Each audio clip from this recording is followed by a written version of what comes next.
improv on the sound conditions you have in your recording space. Wind.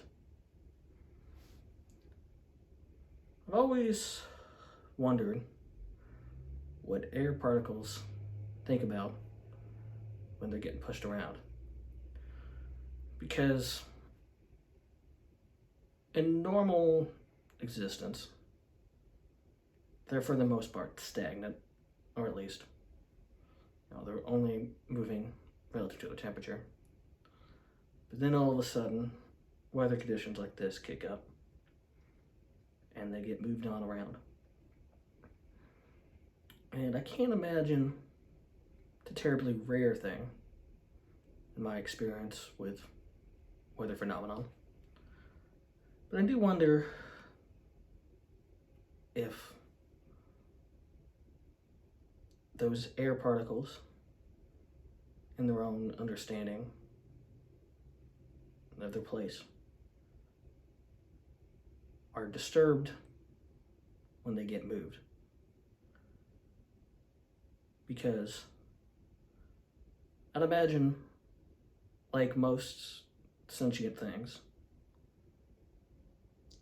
they find a sense of stability mentally when they have it physically. Then all of a sudden, weather conditions change and they're picked up.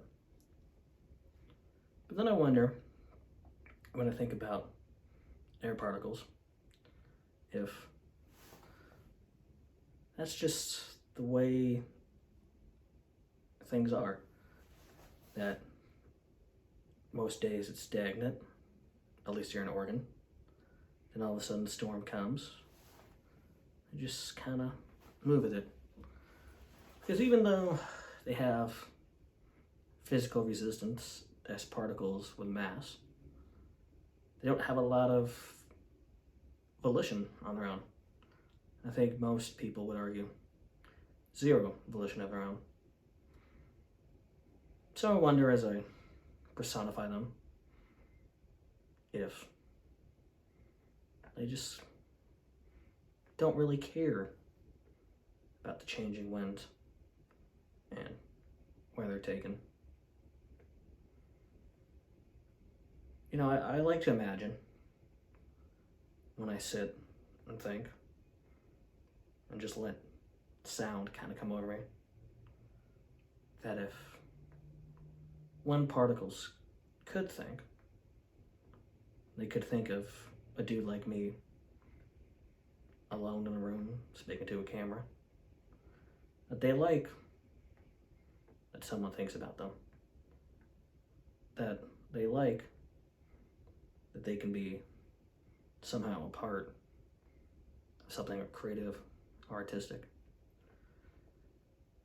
Because if we imagine air particles as having some sort of sentience, and beyond that, even some sort of emotional state, and imagine that in their imagining of humans, that they don't think that they come up very much.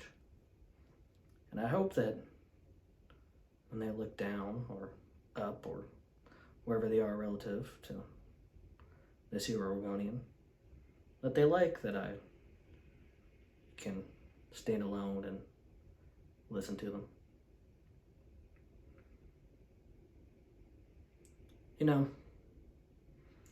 When I first came in to this room, I was honestly pretty mad at myself, mad at the world, because I wanted silence so I could focus, perhaps record something, perhaps have something to share with the world.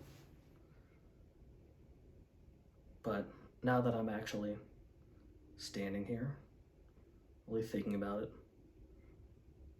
really accepting how weather has changed, find that the anger has kind of subsided. And originally I wanted to be still, now I'm starting to think maybe I could personify myself more as the wind. Because I don't imagine a wind particle thinking too much. Imagine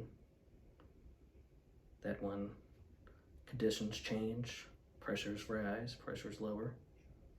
They just move with it. So that's what I'll do. I'll just move with it.